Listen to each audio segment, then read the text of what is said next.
NRI ആയിട്ടുള്ളവർക്ക് 8ന്റെ പണി കിട്ടുന്നതിന് മുമ്പായിട്ട് ഇനിയെങ്കിലും ഈ മിസ്റ്റേക്കുകൾ ഒഴിവാക്കാൻ ശ്രമിക്കുക. എന്തൊക്കെയെന്ന് നോക്കാം. നിങ്ങൾ NRI ആയി മാറിക്കഴിഞ്ഞാൽ പിന്നീട് നാട്ടിൽ നോർമൽ സേവിങ്സ് അക്കൗണ്ട് കീപ്പ് ചെയ്യാൻ പോലും പാടില്ല. ഇത് ഇല്ലീഗൽ ആയിട്ടുള്ള ഒരു കാര്യമാണ്. നിങ്ങൾ ചെയ്യേണ്ടത് നിങ്ങളുടെ നാട്ടിലുള്ള normal savings account NRO account ആയിട്ട് കൺവേർട്ട് ചെയ്യണം. അതുപോലെ തന്നെ വിദേശത്ത് നിന്ന് ടാക്സ് ഇല്ലാതെ ഇന്ത്യയിലേക്ക് പൈസ അയക്കണം എന്നുണ്ടെങ്കിൽ നിങ്ങളൊരു NRE അക്കൗണ്ടും ഓപ്പൺ ചെയ്യണം. ഫോറിൻ എക്സ്ചേഞ്ച് മാനേജ്മെന്റ് ആക്ട് പ്രകാരം NRI ആയിട്ടുള്ള ഒരു വ്യക്തി നാട്ടിൽ നോർമൽ സേവിങ്സ് അക്കൗണ്ട് കീപ്പ് ചെയ്യുന്നത് ഇല്ലീഗലാണ്.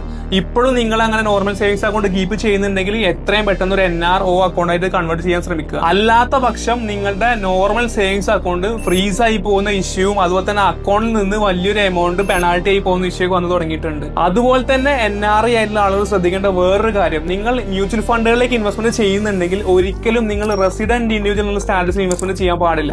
നിങ്ങൾ ചെയ്യേണ്ടത് NRI സ്റ്റാറ്റസിൽ ഒരു KYC കംപ്ലീറ്റ് ആക്കിയിട്ട് NRE ബാങ്ക് അക്കൗണ്ട് വഴിയോ NRO ബാങ്ക് അക്കൗണ്ട് വഴിയോ മാത്രമേ ഇൻവെസ്റ്റ്മെന്റ് ചെയ്യാൻ പാടുള്ളൂ. അല്ലെങ്കിൽ നിങ്ങൾക്ക് 8ന്റെ 16ന്റെ പണി ഭാവിയിൽ ഒരുമിച്ച് വരുന്നതായിരിക്കും. നിങ്ങൾ പൈസ പിൻവലിക്കാൻ നോക്കുന്ന സമയത്തായിരിക്കും നിങ്ങളുടെ സമ്പാദ്യം മുഴുവൻ നിങ്ങൾക്ക് പിൻവലിക്കാൻ പറ്റാത്തൊരവസ്ഥ വരുന്നുണ്ടായിരിക്കുക. അപ്പൊ നിങ്ങൾ ഇൻവെസ്റ്റ്മെന്റ് ചെയ്യുന്ന സമയത്ത് എല്ലാം ലീഗലി ചെയ്യാൻ ശ്രമിക്കുക. ഇതുപോലത്തെ ഫിനാൻഷ്യൽ വീഡിയോസിന് വേണ്ടിയിട്ട് അക്കൗണ്ട് ഒന്ന് ഫോളോ ചെയ്തോളൂ.